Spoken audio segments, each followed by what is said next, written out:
जय हरी. एकादश स्कंध भाग 183.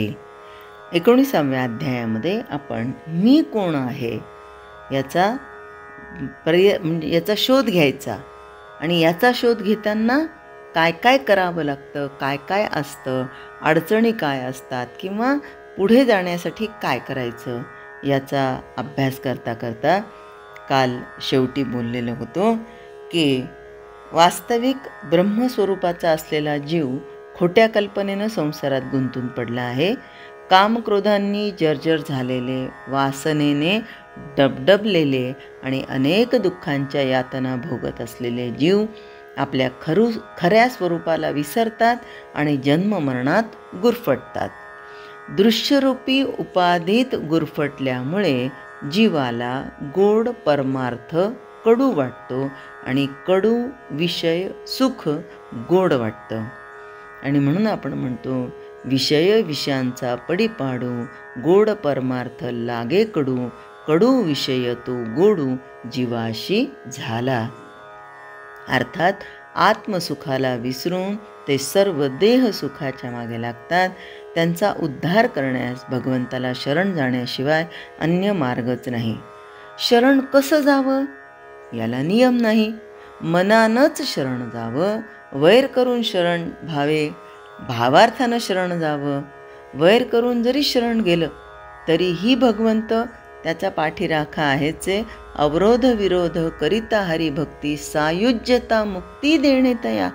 भगवंत अवरोधानी विरोधानी जरी कोणी आला तरी त्याला सायुज्य मुक्ती प्रदान करणारा भगवंत हा. याला शरण जाताना भावार्थानं शरण जावं, भयानं शरण जावं, सख्यत्वानं शरण जावं, आपलेपणानं शरण जावं, काम वासनेनं भुलून शरण जावं किंवा आज्ञापालन करून शरण जावं. कोणी कसाही शरण गेला तरी त्याच्या सर्व उपाधी आपोआप गळून पडतात आणि त्याला खऱ्या मीच ज्ञान होऊन स्वानंदाचा अनुभव येतो. पण या सगळ्या वृत्तीतून, प्रवृत्तीतून, स्वभावातून, परिस्थितीतून, घटनेतून, सगळ्यातून एकच असावं, ते म्हणजे भगवंताला शरण जाणं. मग भगवंताला शरण जाताना मनामध्ये कधी किंतु आणि परंतु येतो.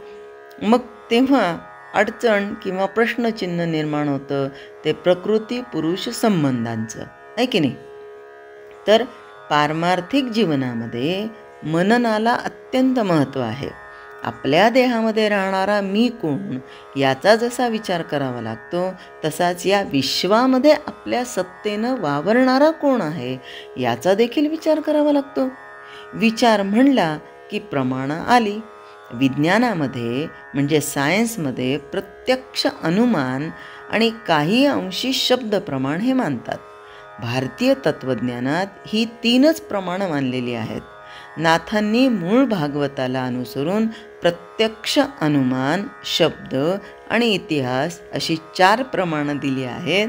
शब्दाला आप्तवाक्य देखील म्हणतात.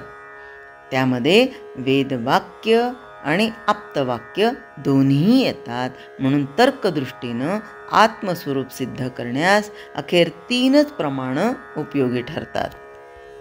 या दृश्य विश्वाचं विवरण केलं तर जे तत्व निष्पन्न होतात ना त्यामध्ये काय काय येतं.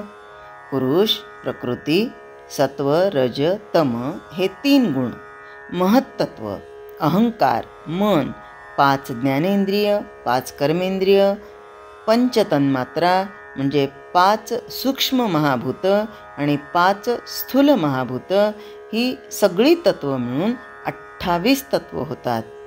या दृश्य विश्वामध्ये जो पदार्थ दृष्टीस पडतो त्या प्रत्येकामध्ये तत्वापलीकडे काहीही नसतं. हे झालं सांख्यांचं मत. आणि वेदांताप्रमाणे या सर्व दृश्य पदार्थांमध्ये जीवचैतन्य समसमान प्रतिबिंबित झालेले आहेत. आणि हेच ज्ञान अनेक ग्रंथांमधून आम्हाला आमचे संत सद्गुरू परमात्मा देत असतात. त्यातलाच एक प्रक्रिया ग्रंथ म्हणजे पंचीकरण. यामध्ये ब्रह्मनिष्ठ श्रीराम गुरु आहेत. ते आपल्याला सांगतात की हे ज्ञान कसं कसं त्यांनी आपल्यापर्यंत पोहोचवलेलं आहे. एका आर्यमधून ते पुढे जातात. म्हणजे वंदे श्रीमद् रामं सद्गुरुमती शांति सीतया क्लिष्टं कामादिराक्षसारी भवजलधोतत्त्वबोधसेतुकरं राम. परमशांती अर्थातच निर्विकल्प वृत्ती आहे, स्वरूप जिचं आशा सीतेशी संयुक्त असणारा कोण? तर काम, क्रोध, लोभ, मोह, मद, मत्सर रूप राक्षसांचा शत्रू कोण? तर संसार रूप समुद्रावर तत्वबोध रूप सेतू बांधणारा कोण? तर जो ब्रह्मविद्या रूप शोभेनं शोभित श्रीराम रूप अशा श्रीराम सद्गुरूला मी वंदन करतो. ज्याप्रमाणे श्रीरामचंद्र सीतेशी संयुक्त आहेत, त्याचप्रमाणे श्रीराम नावाचा सद्गुरू परमशांती निर्विकल्प समाधी हेच आहे रूप जिचं अशा सीतेशी संयुक्त आहेत. ज्याप्रमाणे रामचंद्र रावणादी राक्षसांचा नाश करणार आहे, त्याचप्रमाणे श्रीराम सद्गुरू काम क्रोधादी रूप राक्षसांचा नाश करणार आहेत. ज्याप्रमाणे श्रीरामचंद्रानं आपल्या सेनेला समुद्रातून पार नेण्याच्या हेतूनं समुद्रावर सेतू बांधला, त्याचप्रमाणे श्रीराम सद्गुरूंनी मुमुक्षुजनास संसार समुद्राच्या पार नेण्यासाठी त्यावर तत्वबोध रूप सेतू बांधला. तत्वबोध रूप आम्हाला आमचे 5 ज्ञानेंद्रिय, 5 कर्मेंद्रिय, पंचमहाभूत, त्यांचे विषय, त्यांच्या अधिष्ठाती देवता या सगळ्यांची तत्वज्ञान रूपाने देऊन तो पूल बांधला. आणि श्रीराम ज्याप्रमाणे लक्ष्मीच्या योगानं शोभायमान आहेत, त्याचप्रमाणे श्रीराम सद्गुरू ब्रह्मविद्यादनेक अनेक सद्गुण रूप लक्ष्मीच्या योगानं शोभायमान आहेत. म्हणून अशा श्रीराम रूप सद्गुरूंना मी साष्टांग नमस्कार करतो. त्या श्रीराम सद्गुरूंना का? तर त्यांनी आम्हाला देहातून बाहेर काढलं. आता एखादा म्हणेल देहातून बाहेर काढलं म्हणजे मारलं का? नाही, देहातून बाहेर काढलं म्हणजे देहा आसक्तीमधून बाहेर काढलं. देहाच्या आसक्तीमुळे अनेक गोष्टी घडतात. आम्हाला जेव्हा समजतं की अंतःकरण म्हणजे मग याच्यामध्ये काय येतं? मन, बुद्धी, चित्त, अहंकार येतं. मग यामध्ये अंतःकरणाची देवता कोणती, मनाची देवता कोणती, या अधिष्ठात्री देवतांचा मग आम्ही ध्यास घेतो, अभ्यास करतो, चिंतन करतो. आणि जर समजा वायू कुठे कमी पडत असेल तर त्या देवतेचं चिंतन करणार. मग एक एक गोष्टी आम्हाला श्रीराम सद्गुरूंनी सांगून या देहातली आसक्ती बाहेर काढलेली आहे. आणि मग आम्हाला पुढे ते असं सांगतात. दासबोधामध्येही या संपूर्ण देहाचं ज्ञान आम्हाला समर्थांनी दिलेलं आहे. आणि जेव्हा या देहातल्या आसक्तीतून आम्ही बाहेर येतो, तेव्हा मग आम्हाला असं लक्षात येतं की डबक्यामध्ये, विहिरीमध्ये किंवा समुद्रामध्ये चंद्राचं प्रतिबिंब हे सारखंच पडतं. त्याचप्रमाणे अगदी ब्रह्मदेवापासून एखाद्या माशीपर्यंत सर्वांच्या शरीरात जीवपणा सारखाच असतो. म्हणून सर्वांचा आत्मा एकच आहे. हा स्वतःच्या व्यापकपणाचा अनुभव येणं म्हणजे शुद्ध ज्ञान होय. या ज्ञानामध्ये ज्ञाता वेगळेपणा न राहता केवळ चैतन्य सत्ता शिल्लक उरते.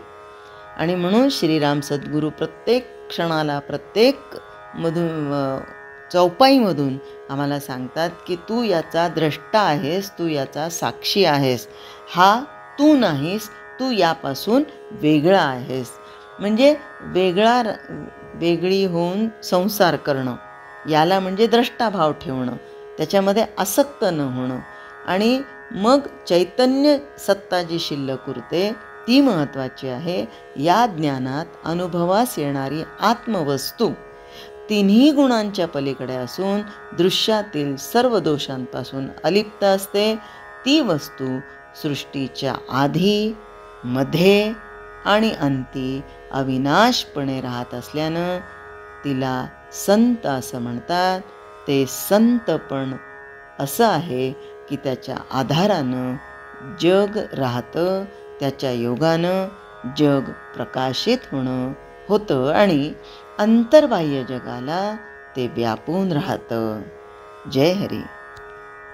स्तोत्र मंत्र संपूर्ण भगवद्गीता, एकनाथी भागवत, भजन, भक्तिगीतं, डोहाळे, पाळणे, उखाणे व महिलांसाठी खास किचन टिप्स हे सर्व पाहण्यासाठी माझ्या यूट्यूब चॅनलला एकदा नक्की सबस्क्राईब करा आणि हो, लाईक व शेअर करायला विसरू नका.